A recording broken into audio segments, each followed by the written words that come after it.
Hello everyone, welcome back to my channel, GMB SHOW. I hope everyone is having a wonderful day.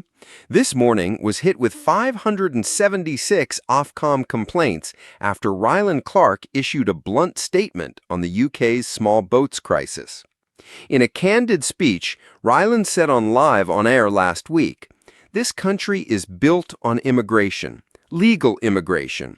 A lot of the nurses, the doctors that have saved my mom's life have come over here from other countries. They're living a great life. They're paying into this tax system. They're helping this country thrive. I find it absolutely insane that all these people are risking their lives coming across the channel, and when they get here, it does seem, and I think this is why a lot of Labour voters as well, are saying there's something wrong. It feels like, welcome, come on in.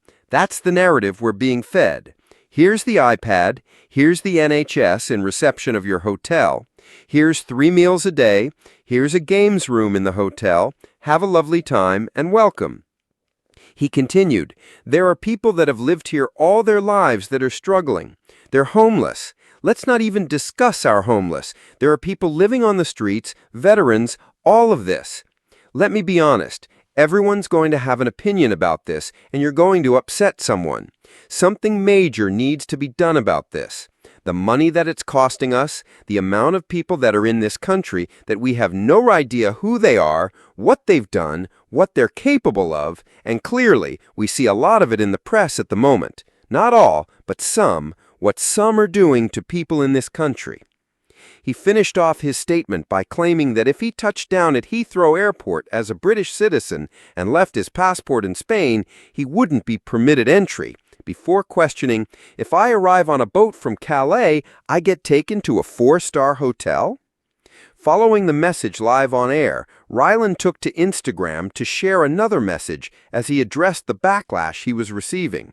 He said, "You can be pro-immigration and against illegal routes. You can support trans people and have the utmost respect for women. You can be heterosexual and still support gay rights." The list continues. "Stop with this putting everyone in a box exercise and maybe have conversations instead of shouting on Twitter," he wrote. The studio lights glowed warmly across the famous This Morning sofa, but tension hung thick in the air. Rylan, usually the sharp-tongued joker with a smile as wide as the Thames, looked different today. His trademark wit was tempered by something deeper, something raw. It began innocently enough, an everyday segment about the government's latest migration policy. Holly Willoughby, poised as ever, read from the auto cue while Rylan sat beside her, filling in as a guest host for the week. "This policy aims to deter small boats from crossing the channel," she began, her tone measured. But before she could continue, Rylan leaned forward, his Essex accent carrying both fire and vulnerability. "You know what? I've had enough of this," he said, his voice cutting through the polished broadcast calm. "This country is built on immigration, legal immigration. A lot of the nurses, the doctors that have saved my mom's life have come over here from other countries. They're living a great life. They're paying into this tax system. They're helping this country thrive. I find it absolutely insane that all these people are risking their lives coming across the channel.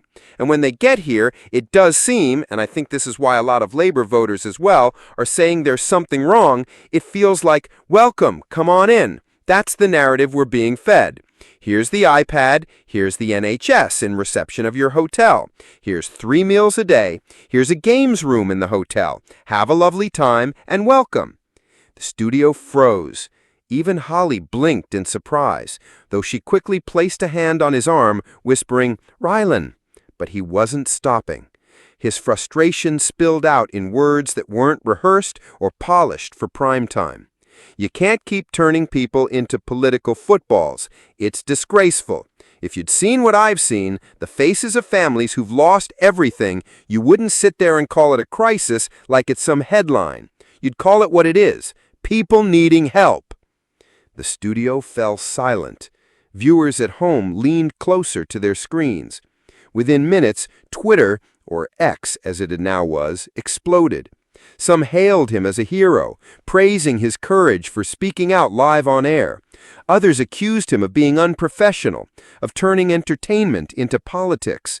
By the time the credits rolled, Ofcom had already received hundreds of complaints, half furious that Rylan had used this morning as a platform for political speech, half demanding the regulator protect his right to speak freely.